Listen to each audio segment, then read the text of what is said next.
Yes, family. What's good? What's good? It's your boy Jeds. I'm back with another Trill Talk. Inner standing, inner space, dirty woke, hashtag food for thought, all that good stuff. Right? I'm just about to go in the shower, but I thought that I'd just say this, man. As much as I have my own views on whether the sister from Peckham was trying to steal the goods or not. Like I already started it saying, oh, listen, I'm a self-confessed shoplifter. I'm down for a 5-finger discount. I'm up for that. For a very long time, I understood the concept of reparations. And the way I see it is, society really does owe, man. It really does owe my people. And the way that the odds are stacked against us, I understand from stories like Robin Hood and that, I understand what it means to liberate items, liberate things, to ease up the life of the oppressed and, you know, stick a finger up at the system. So for that purpose, I don't feel guilty. Right? When I be going in a shop and grabbing a couple items, I don't feel guilty. I try not to take anything from the little man, and I try not to take anything from the people in my community that are oppressed and downpressed by this system. But I will say this, regardless of whether the sister was right or wrong, and I say personally, I maintain the fact that, yeah, she shouldn't have tried to do her own refund, come up with her own refund policy when the dude at the door was 6'50", and you ain't going to be able to get past him. She should have dropped that because she put herself in danger by physically trying to push past him, challenge him, wherever. What's done is done. Hopefully everyone learnt a lesson. There's rights and wrongs, there's wrongs, and two wrongs don't make a right. So the way I see it is both of them had wrongdoing. The shopkeeper, his response was against today's politically correct society, against his good PR, his bad PR for his business, and it's probably against the law. However, many of us don't live with the law in mind. Yeah, let me sit down for a minute. Yeah, many of us don't live with the law in mind. Yeah, because the law ain't for us. The law is against us. The law, they use the law against us. So I'm not a law-abiding citizen. I never have been. I've been a criminal.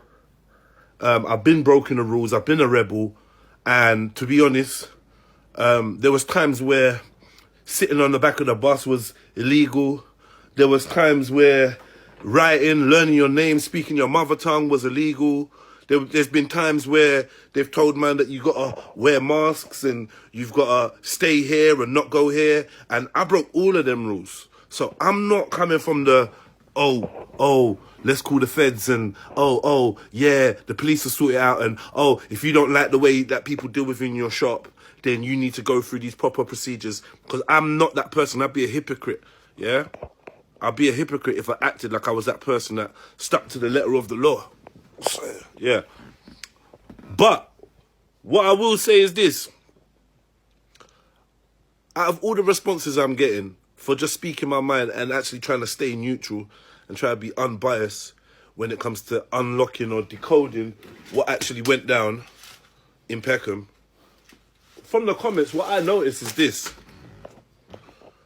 There's a lot of you lot, non-black people, that it's easy for you to see the wrong in a black person's actions. It's so easy for you to say, yeah, this sister was this and that, rare. But I find that you lot never have any empathy for the black side.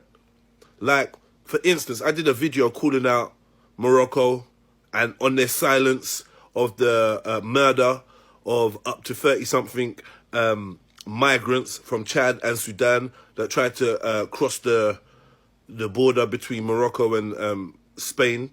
They were murdered in cold blood. They were battered.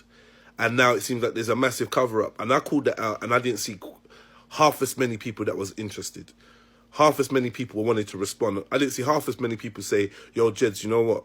That's some real shit. So I am aware that sometimes when you're speaking from a balanced or from a neutral perspective, people from either side will take or cherry pick parts of what you've said and use it for their agenda because you're anti-black.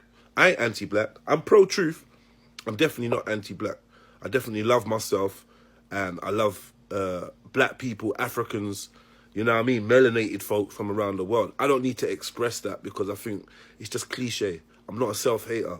I'm not someone that ever wants to lighten their skin, or someone that wants to be white, or someone that doesn't love blackness or what it means for me to be African or Nigerian or a black person have an experience in Britain. But what I just want to say is I've noticed you haters. Yeah, I've noticed the way that as soon as you see this black girl, you want to condemn her. Not because she's guilty, but because she's black. So it's like a thin line that I'm balancing on, because I can see at one point people want to see us fail, they want to detract, they want to say negative shit about us, but then they want to stay silent when their community is called out. I'll call out every community. I'll call out every scenario as far as I see it. Who am I? I'm just, you know, a solitary voice. I ain't no part of no foundation or no organization. It's just me giving my opinions on social media.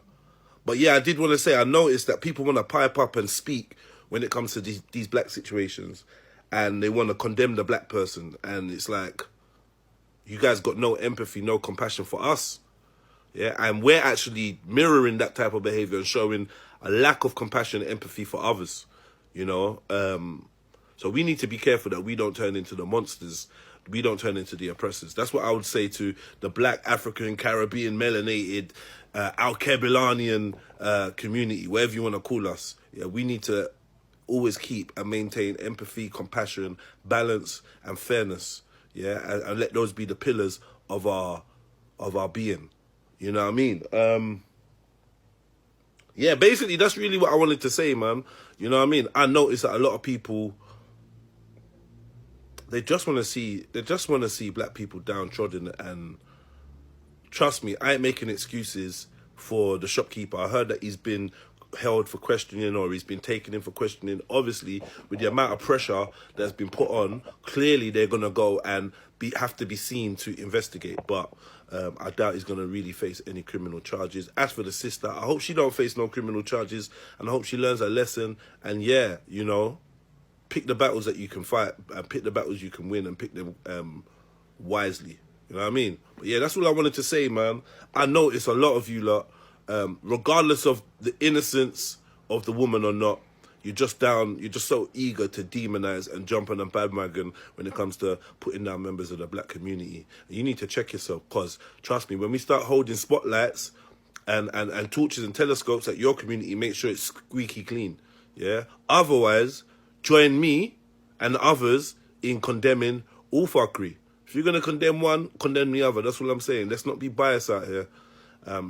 Let's be balanced. Peace, man. I'm out.